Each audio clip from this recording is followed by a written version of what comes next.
Quand nous nous exprimons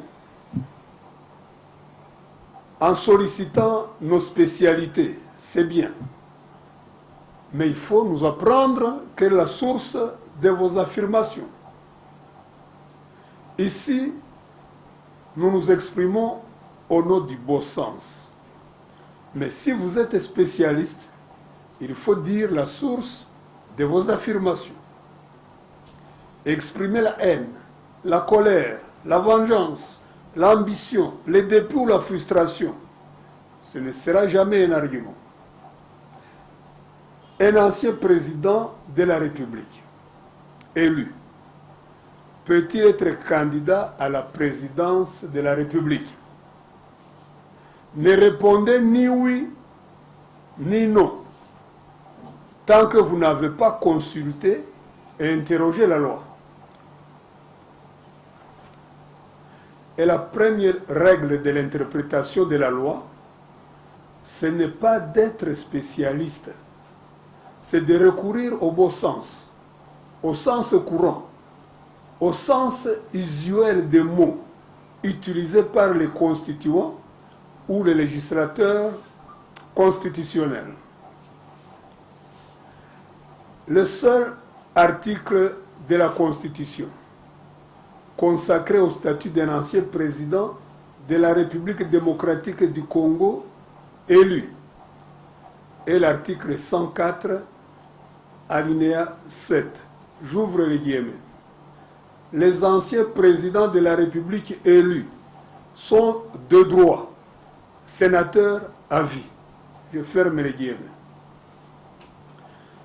Les Romains, cités parmi les démocraties les plus anciennes et dont la civilisation et la culture accompagnent de leurs empreintes l'histoire et l'évolution de l'humanité, n'ont cessé de nous dire et de nous apprendre qu'une loi, lorsqu'elle est claire, ne donne pas lieu à l'interprétation.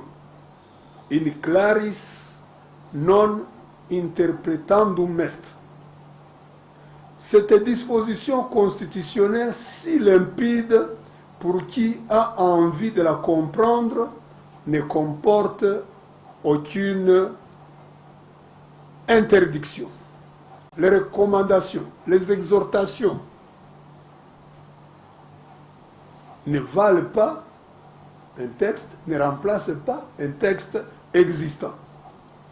La disposition constitutionnelle qui nous occupe et préoccupe certains, elle donne un droit constitutionnel aux anciens présidents élus.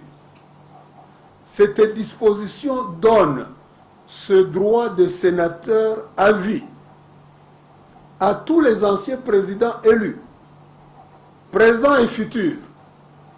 Elle ne concerne aucun individu en particulier, même si, et c'est la réalité des choses, nous avons sur la scène nationale un ancien président de la République élu. Donc, en dégageant une règle de droit saine, nous dégageons une règle valable et applicable à tous les anciens présidents de la République, présents et futurs. C'est donc un apport à l'approfondissement de notre démocratie qui, par définition, n'est pas partisane, mais fait plutôt partie de notre patrimoine commun. L'article 104, alinéa 7 de la Constitution, confère non seulement un honneur, mais aussi un droit.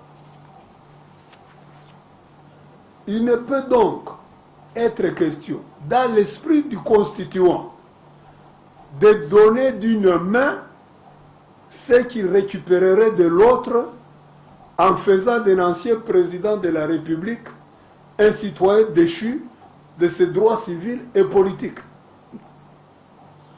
Et si telle était son intention, elle l'aurait dit expressis verbis expressément.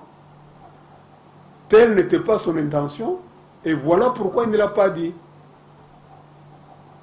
lorsque la Constitution dit expressément qu'un ancien président de la République élu est de droit, c'est le terme même de la Constitution, est de droit, sénateur à vie,